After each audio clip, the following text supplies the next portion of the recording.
Hello everybody, Moscow American here. I had the bright idea this morning to come out to the center, come out down here near the Kremlin, and got out here and it started to rain. Perfect timing, perfect timing. I have learned over time, this summer has been one deluge after another, so I used to be caught unprepared, now it's rain jacket and umbrella on me wherever I go. I am doubly prepared. I've always got something to pull out now. So yeah, let's talk the news. Been an exciting few days here really when it gets down to it. Start with, been seeing a lot of speculation. There's a Washington Post dropped an article doing a whole bunch of sort of political analysis type stuff. There we go. Kremlin right behind me, you can kind of see it there. Anyway, Washington Post dropped some articles discussing the question of who's to be the heir apparent to Trump, assuming he doesn't try to run again. I doubt it. I think he's trolling everybody. He's been going a little bit crazy the second term, but I still think that stuff's a troll about the third term personally. But so there was a whole lot of discussion. They were kind of actually going with the narrative of, even though J.D. Vance might be the most obvious person, maybe it's actually not going to be Vance. Anyway, though, the Gateway Pundit, a little bit of a smaller, slightly more obscure conservative news outlet, they ran a story recently discussing the likelihood of it being Vance. Trump did have an interview recently in which he more or less said that Vance is probably going to be kind of the, shall we say, heir apparent. So I just hope we can get through the next 3 years without the world burning down. And who knows? Whoever got Vance to be president, at least when it comes to the stuff with Russia, Ukraine, foreign policy, at least maybe he'll dial down some of this stuff leading us towards the brink of World War III. Maybe we can finally get a break from all this stuff that started with Biden. That's the hope. Anywho, over on Alexander Mercouris' channel, his video he put out recently, he made a point I did forget to mention in connection with the whole Medvedev-Trump spat, is the background of the U.S. pulling out of the INF treaty, right? Treaty to limit, go back from the Cold War era, limit intermediate range nuclear weapons. And the U.S. pulled out of that a while back, whereas Russia just recently, I think it was just a couple of days ago, basically said that they now are not going to abide by it either. They kind of kept saying they were going to abide by it to kind of, maybe with the hope that the U.S. would come around, they could get it back on track. But they did pull out of that now, announced they were done with that. So that could have also been some of sort of the context behind even Medvedev's comments about the dead hand as well. That and the START treaties coming up to end the end of this year as well. So yeah, we are in a time where a lot of nuclear non-proliferation policies are being put under some pressure right now. So maybe not the best time. So that was a quick bit of context I forgot to throw in there. Now, back to the stuff that's more relevant to today and not slightly older news. All the stuff with India. I'd seen some articles and an interview by a Indian diplomat saying, well, maybe India's going to try and patch things over with Trump, right? They're going to push ahead probably with the F-35 deal. India was talking about trying to buy the F-35 from the U.S. military-industrial complex. Well, now I'm seeing as the news now that they're definitely pulling out of that. Well, they're going to be needing advanced fighter jets. I mean, they could have developed their own, or, who's the other big place they buy their weapons from? So instead of going through with that, pulling out, Trump has announced an additional 25% tariffs on them. So now they're looking at 50% tariffs. Yeah, the India thing hasn't gone very well. This little square here has music playing, of course. Anyway, So additional 25% tariffs. So Trump has not been taking things well with them. And just yesterday, India signed a sort of a cooperation agreement with Russia to help promote long-term business, industrial integration. So that timing of that coming out right in the middle of this does seem to be a bit of a middle finger to all the demands that they break off relations with Russia. Yeah, this whole thing has been sort of a catastrophe for Trump, I won't lie. Not getting a win in that category. He got the wins with his the fiefdoms, right? The European Union that does whatever they're told. But this stuff with India has backfired. At this point, let's be honest, India's going to matter more in the long term because the goal, right, according to Trump, is China, that kind of stuff. India's right next door with China, right? Now, the other piece of news just saw, it was, I can't remember, it was Reuters, but it was reporting that Modi's, I think, going on a visit to China. And this is the first one in years, right? China and India have had all the border disputes up in the mountains. So things haven't exactly been great for a while, but they're actually gonna go meet in person. So we're looking at some sort of mending the fences, rapprochement, right? So I do think I've changed my mind. I'm not being sarcastic anymore. Okay, I'm being sarcastic. We really need to get Trump that Nobel Peace Prize, because if anyone could bring the world's two biggest nations together, apparently it was Trump. Doing all this economic pressure on India, trying to threaten China, trade wars, all this stuff. He's helping to bring them together. They're finally talking when they haven't done it in years. I support the Nobel Peace Prize for Trump. Absolutely support it at this point. Bringing India and China together. Good job. Yeah, just check that. That was the 11th session of the India-China Working Group signing documents about future technological and industrial integration to help promote future economic ties. Yeah. So, good job, Trump. Good job there.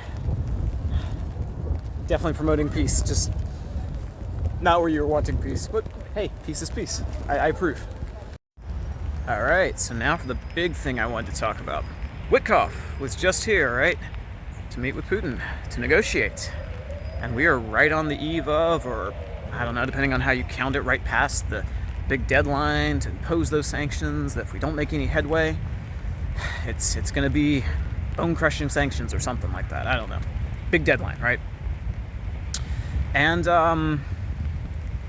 yeah, we're coming in the context of Witkoff starting to come a few days ago and then getting canceled last minute, according to some, because Putin couldn't find the time to meet with him, which I'm sure Trump took as quite the insult. So, what's going on here?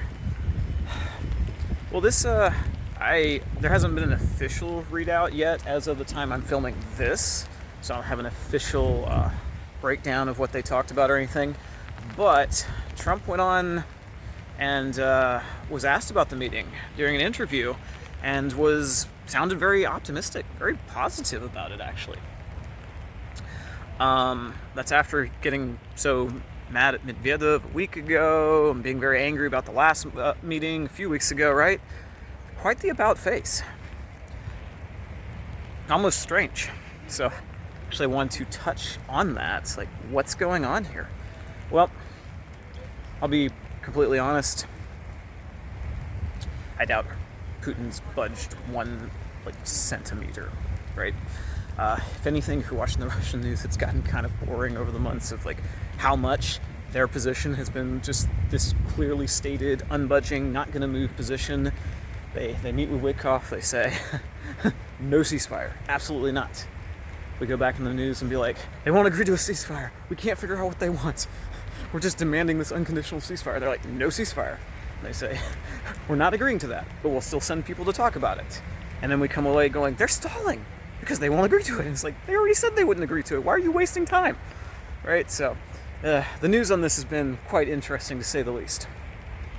So I doubt there's been any budging. Military situation is going well, right? Like I mentioned yesterday, Reuters was already saying, Putin's not going to budge. He thinks he's going to win any time now, right? They're, according to Reuters, right, they think that the whole entire front line is going to collapse in 2 to 3 months.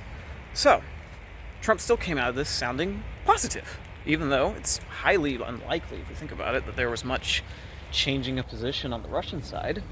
What's going on? Well, there are a few options. I'll be absolutely honest. I think it's more to do with optics than substance. Rubio, now after this meeting, came out and said, we now understand more concretely what the Russians need to move towards long-term peace. Even though the goals of the special military operation were set in 2020, like I just said, it gets kind of boring how little they change, so I don't really think that suddenly the U.S. just wasn't getting it and now understands it. Trump was saying, well, this wasn't a breakthrough, but it's the beginning of the process towards improvement. And somebody asked him, well, what about the tariffs, right? He's like, well, yeah, the tariff deadline's coming up. But he doesn't actually mention if they're not going to be applied. Okay, all this is very interesting, right? I think it's important to think that Trump kind of boxed himself in when he put that deadline out. He's talking a big game, right? He was running his victory raps, claiming that the four-door attacks were this great victory for America, and he's just on this winning streak. Now, you notice they don't talk about it. They're not wanting to do much digging to see about the damage done, especially for the IAEA was coming out saying, well, yeah, they could get back to their nuclear enrichment within a couple of months, right? All that's gone, right? He's got to keep his apparent winning streak going, doesn't want to dwell on the losses. He boxed himself in. He said, I'm going to put this deadline on them, and they're going to change. Well, since then, he's been sounding not so optimistic, right? He's made references like, yeah, I'm going to put on sanctions, but I don't think Putin cares. I don't think he cares. Don't think they're used to getting around him. Okay, so Trump is kind of stuck. It's going to be obvious. There's no way to get around the optics. That it's going to be obvious that this isn't a win. He didn't come through amazingly and force them to capitulate. He knows the sanctions aren't really going to work. And now, key to remember, India's not budging. China's not budging. All the stuff necessary, getting these other countries on board, that's not really going anywhere. So it's going to be a pretty obvious dud if he pushes this. He's not going to force them in negotiating. Time is on their side. And so he's feeling trapped and he needs a way out. Now, you could raise the question of whether or not someone had the bright idea to say, well, there's been those protests, probably backed by the West and Ukraine. Maybe we should get rid of Zelensky. Who knows? Maybe President Putin came along and said, just get rid of Zelensky and then we'll talk. I mean, it's possible. I doubt they would have said that to each other. So, but I mean, that could be one logical answer. Say, well, the bright idea came along of, well, if you get rid of Zelensky and he's already on the edge, maybe we can talk. I doubt it. I think the bigger thing is optics. I think when it gets down to it, Trump can't be seen to have such an obvious loss. But at the same time, since he's on the clock, Ukraine could fall at any second. Probably not any second, but in the near future.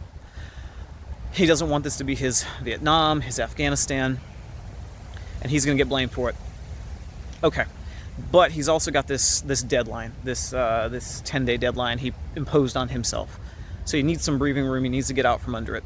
I think, to be honest, coming along and just saying, man, we made some headway, we're getting somewhere, it gives him the ability to kind of just forget about the sanctions or downplay them, not talk about them, right?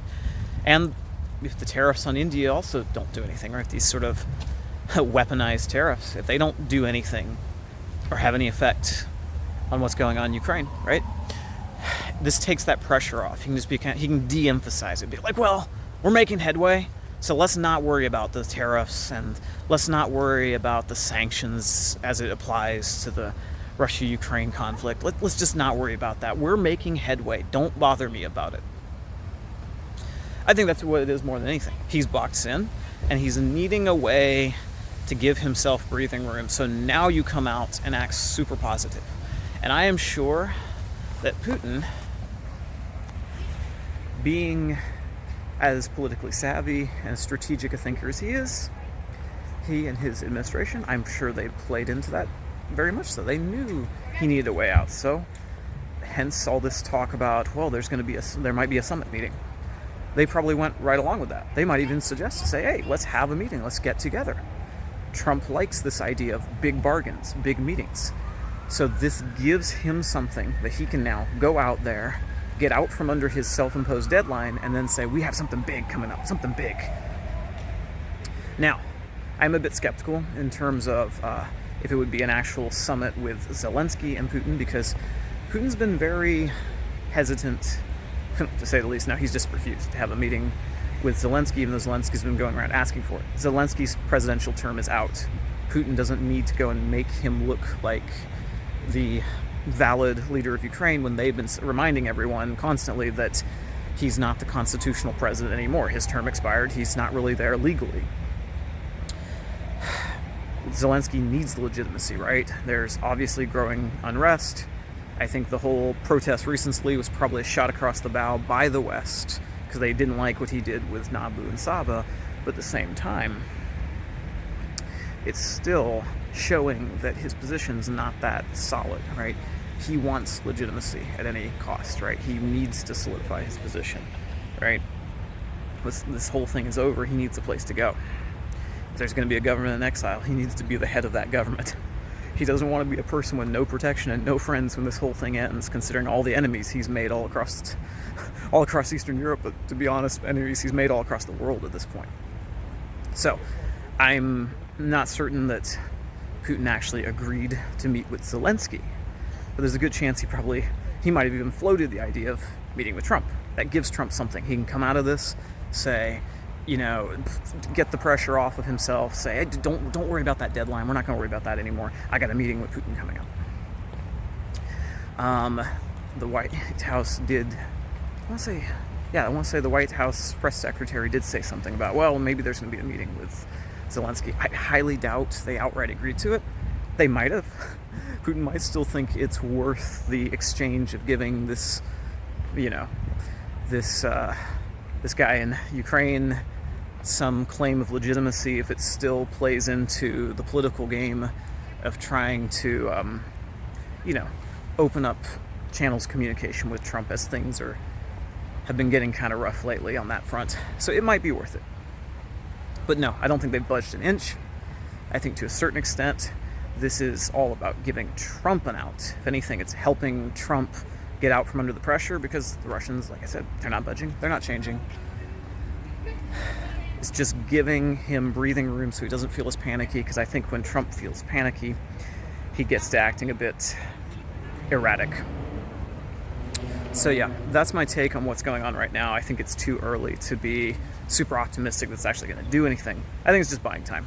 Now, I do want to theorize about one quick thing, which is, what is Trump's long-term out? I don't think he's necessarily always the best long-term strategic thinker. He tends to do things by gut and reactively.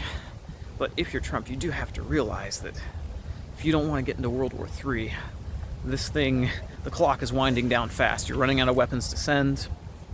We all know that at this point. Even CNN's admitting it, right? You're going to need weapons if you're wanting to be all aggressive with China, if you're trying to support Israel, right? We all know round 2 with Iran and Israel is probably coming soon, next few months maybe. What's your out vis-a-vis Zelensky?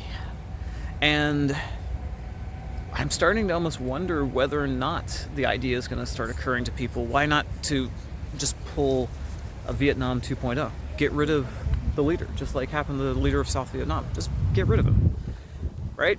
We just had all these protests. It's obvious that Zelensky's position's not perfectly secure.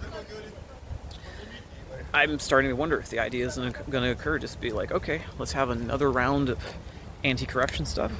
The European Union's already a bit ticked at him, so the media's kind of critically changed from being all pro-Zelensky, right? He's no longer, Churchill fighting against the Great Reich. He's now potentially a little corrupt himself.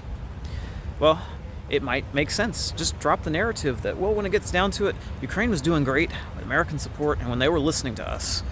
And then Zelensky, turns out, he became a little second-rate Central African dictator or something like that, you know. He's basically some warlord. And it just all fell apart, right? And the people needed to get rid of him. So he wrecked his country when he became a dictator. There was a revolution, and they could have resisted the Russians indefinitely with our support, but he just became a dictator. He destroyed the whole thing, and the people had to have an uprising, and unfortunately, that destabilized everything. Parts of the country just had lost all faith in the system, so they were willing to be part of Russia now. And the country just broke apart, all because of Zelensky becoming a dictator. So sad, you know, it all would have worked out otherwise. It definitely, you know, the Russians never would have made it otherwise. There's not a chance, right? I'm starting to wonder if that's not going to be some sort of narrative approach to this thing. I still have to wonder, it's like, what's going to be the answer?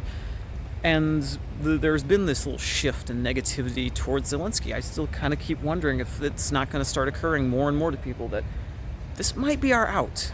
This might be our out. Just hang it on him. If it all falls apart, well, it still doesn't affect us in the elections, right? So, that's my theorizing on that. We'll see what happens.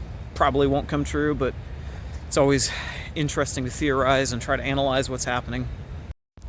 In some maybe less important news, I see at Italy, they're trying to move ahead with approving 13.5 billion euros to construct a bridge connecting Italy and Sicily as part of their defense spending, because it's strategically necessary to defend against Russia something or other, right?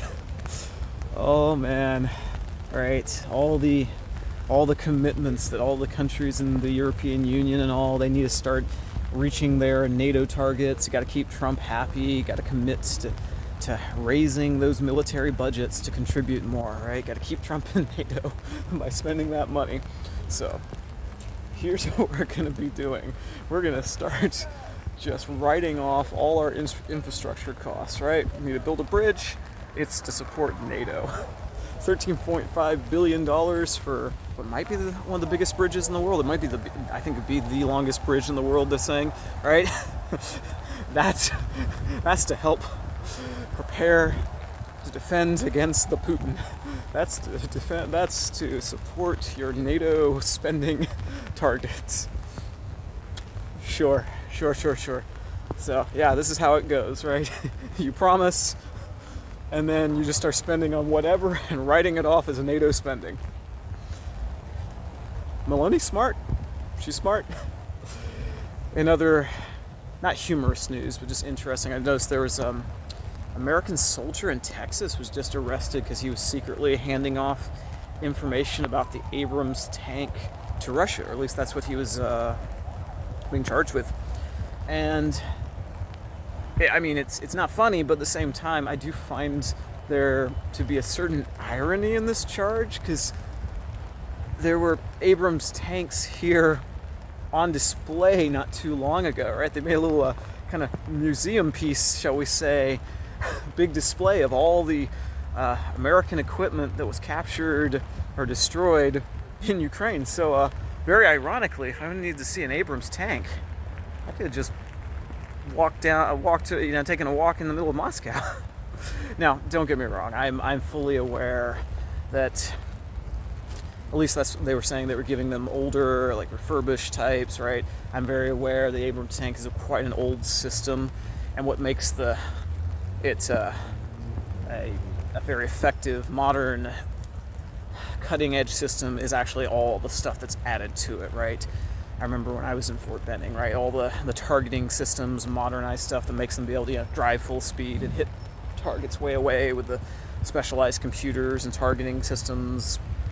All of that's cutting edge, right?